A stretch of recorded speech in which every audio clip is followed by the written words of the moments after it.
PR Sunil കൂടി നമുക്കൊപ്പം ചേരുന്നുണ്ട് ഡൽഹിയിൽ നിന്നും ടെലി ട്രാൻസ്പോർട്ടിംഗ് സ്റ്റുഡിയോ സംവിധാനം വഴി. PR Sunil, welcome PR Sunil, good evening. മലക്കം മറിഞ്ഞോ സർക്കാർ പുതിയ സബ്മിഷനിൽ? 2017 സംസ്ഥാന സർക്കാർ സുപ്രീം കോടതിയിൽ ഈ കേസിന്റെ അന്തിമവാദം കേൾക്കുന്ന സമയത്ത് സ്വീകരിച്ച നിലപാട് വെച്ച് പരിശോധിക്കുകയാണെങ്കിൽ ഇപ്പോൾ സംസ്ഥാന സർക്കാർ സ്വീകരിച്ചിരിക്കുന്ന നിലപാട് എന്ന് പറയുന്നത് അതിന് വിരുദ്ധമായ നിലപാട് തന്നെയാണ്. ഏറ്റവും ഒടുവിൽ കഴിഞ്ഞ മാസം സുപ്രീം കോടതി ചീഫ് ജസ്റ്റിസ് സൂര്യകാന്ത് അധ്യക്ഷനായ ബെഞ്ച് ഈ ശബരിമലയുമായി ബന്ധപ്പെട്ട ലാർജർ ബെഞ്ചിനെ കുറിച്ച് 9-അംഗ ഭരണഘടനാ ബെഞ്ച് പുനഃസംഘടിപ്പിക്കുന്നതുമായി ബന്ധപ്പെട്ട കേസ് പരിഗണിച്ചപ്പോൾ അന്ന് സംസ്ഥാന സർക്കാരിന് വേണ്ടി ഹാജരായ മുതിർന്ന അഭിഭാഷകൻ ജയ്ദീപ് ഗുപ്ത പറഞ്ഞത് ഇതുവരെ സംസ്ഥാന സർക്കാർ സ്വീകരിച്ച നിലപാട് എന്ന് പറയുന്നത് ശബരിമലയിൽ എല്ലാ പ്രായത്തിലുമുള്ള സ്ത്രീകളെ പ്രവേശിപ്പിക്കണം എന്നതാണ്. ഇതുവരെ എന്നാണ് അന്ന് ജയ്ദീപ് ഗുപ്ത പറഞ്ഞ വാക്ക്. അപ്പോൾ ഇനി അങ്ങനെ ആകണമില്ല എന്നൊരു സൂചന കൂടി അന്ന് ജയ്ദീപ് ഗുപ്തയുടെ ആ ഒരു നിലപാടിലുണ്ടായിരുന്നു, വാക്കുകളിലുണ്ടായിരുന്നു.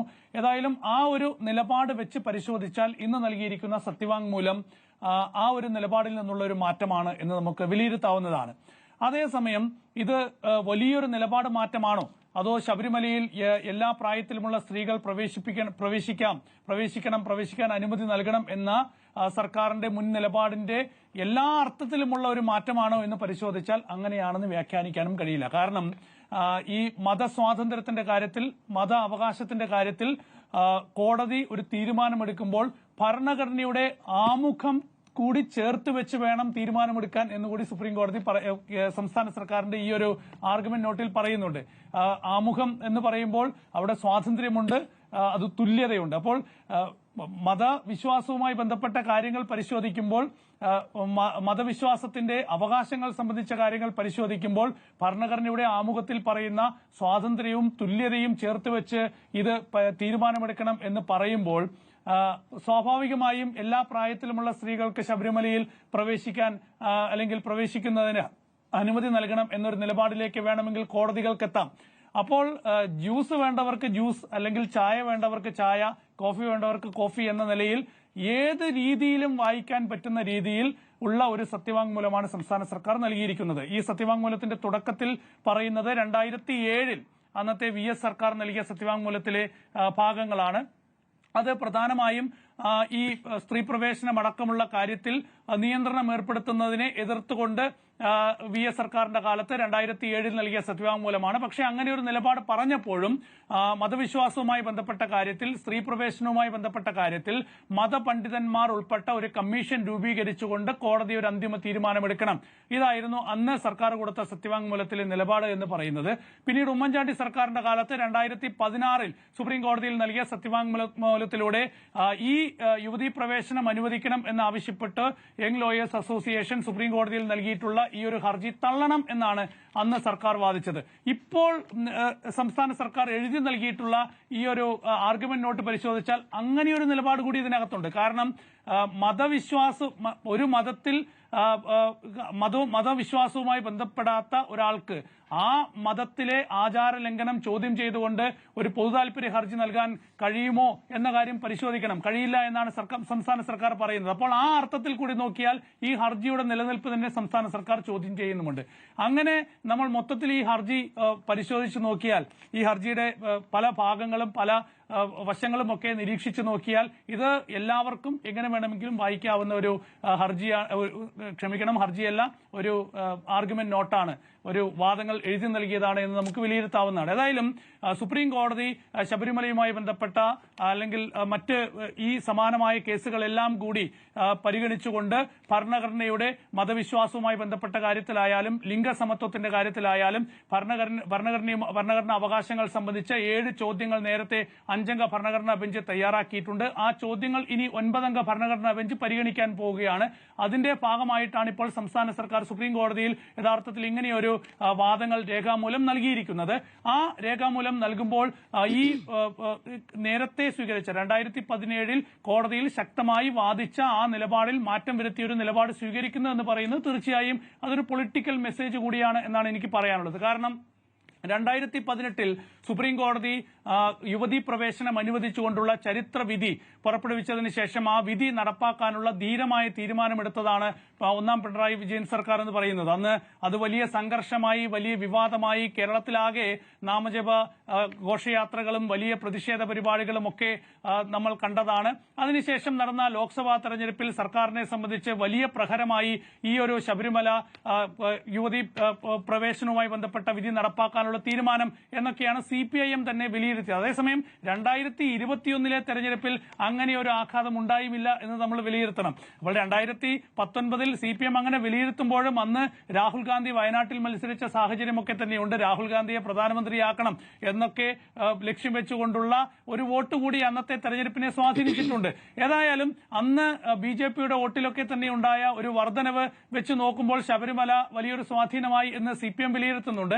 ഏതായാലും അതിനുശേഷം ആ വിധി കർശനമായി നടപ്പാക്കേണ്ടതില്ല എന്നൊരു നിലപാടിലേക്ക് CPMഉം ഇടതുപക്ഷ സർക്കാരും മാറുന്നത് നമ്മൾ കണ്ടതാണ്. പിന്നീട് അയ്യപ്പ സംഗമം നടത്തിയത് നമ്മൾ കണ്ടതാണ്. ഏതായാലും ഇപ്പോഴൊരു തെരഞ്ഞെടുപ്പ് കാലത്ത് ഈ വിശ്വാസവുമായി ബന്ധപ്പെട്ട കാര്യത്തിൽ, ശബരിമലയിലെ ആചാരവുമായി ബന്ധപ്പെട്ട കാര്യത്തിൽ വലിയ കടുംപിടുത്തം വേണ്ട എന്നൊരു നിലപാടിലേക്ക് സർക്കാർ മാറുകയാണ്.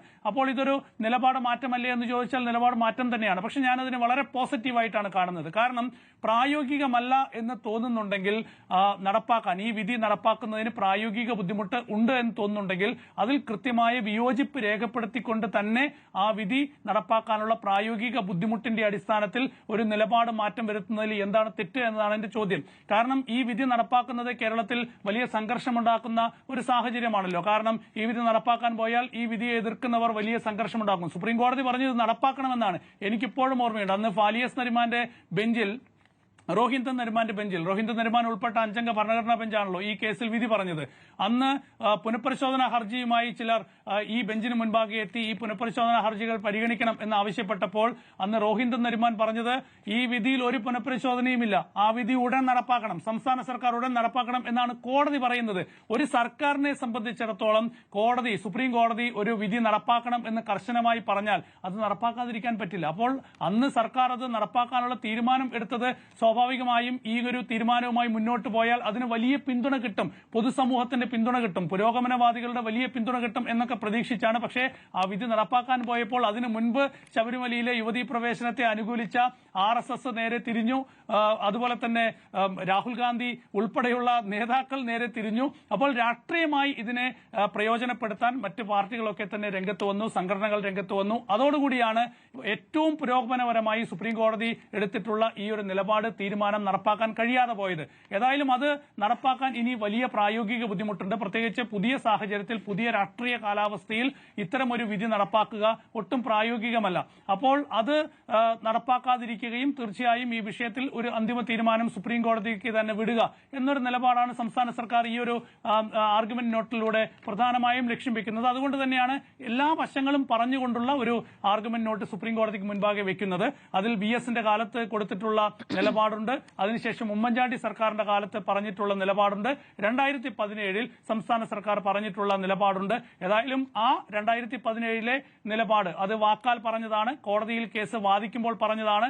ആ നിലപാടിൽ നിന്ന് ഏതായാലും ഈ ഒരു ആർഗ്യുമെന്റ് നോട്ടിൽ, ഈ ഒരു വാദങ്ങളിൽ മാറ്റം വന്നിട്ടുണ്ട്. പക്ഷേ ആ മാറ്റം ഞാൻ വളരെ പോസിറ്റീവായിട്ടാണ് കാണുന്നത്. അത് വലിയൊരു തെറ്റായ കാര്യം എന്നുള്ള നിലയിൽ ഞാൻ കാണുന്നില്ല. കാരണം പ്രായോഗിക ബുദ്ധിമുട്ട് ചൂണ്ടിക്കാണിച്ചുകൊണ്ടാണ് ഇങ്ങനെയൊരു നിലപാടിലേക്ക് സർക്കാരിന് വരേണ്ടി വരുന്നത്. ഏതായാലും ഈ വാദം, ഈ അഫിഡവിറ്റിൽ, ഈ ഒരു ആർഗ്യുമെന്റ് നോട്ടിൽ പറഞ്ഞിട്ടുള്ള കാര്യങ്ങളൊക്കെ അതുപോലെ അംഗീകരിച്ച് ഇനി സുപ്രീം കോടതിയുടെ തീരുമാനം വരണമെന്നുമില്ല.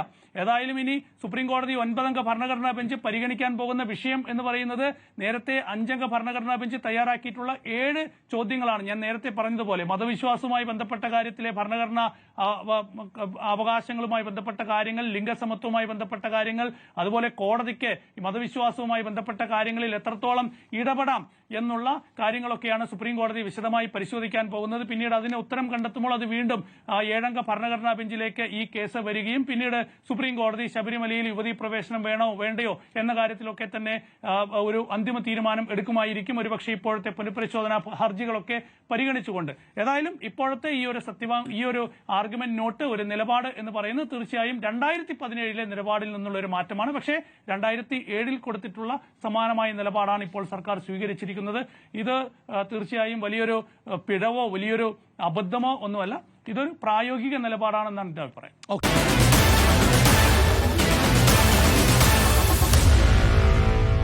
Meet the editors.